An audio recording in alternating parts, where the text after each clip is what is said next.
ঘরের মাঠে দলের পরাজয় দেখা কারোই ভালো লাগে না, সেটা হোক খেলোয়াড় কিংবা সমর্থক। ব্যতিক্রম নন আহমেদ শেহজাদও। পাকিস্তানের ওপেনারও তাই দলের বাজে পারফরম্যান্স নিয়ে বেজায় চটেছেন।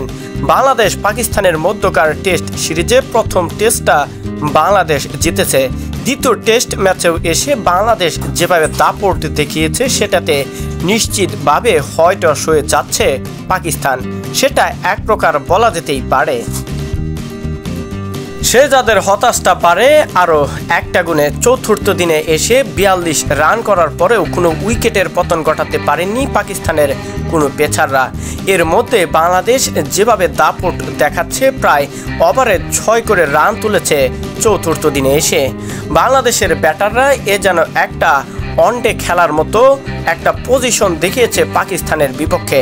কেননা রাওয়ালপিন্ডিতে এই ম্যাচটিতে যে এমনভাবে উইকেট তৈরি করা হয়েছে, যেখানে ব্যাটাররা যদি একদম ধরে খেলতে চায় সেটা খুব একটা হচ্ছে না, সেটা কল্পনা করতে পেরেছে বাংলাদেশের ব্যাটাররা।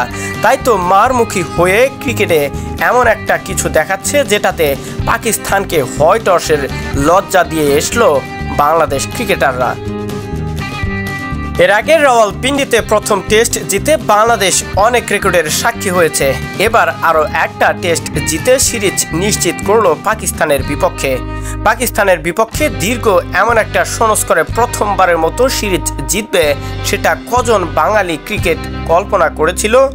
সঙ্গে তৃতীয় দল হিসাবে পাকিস্তানের সিরিজ ধবল তোলাই করার নজিরে গড়ে ফেলল বাংলাদেশের ক্রিকেটাররা।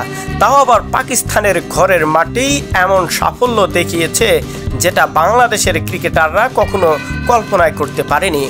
বাংলাদেশ পুনরায় স্বাধীন হওয়ার পর থেকেই যেন একের পর এক সুসংবাদের দেখা পাচ্ছে সকল শ্রেণীর মানুষ।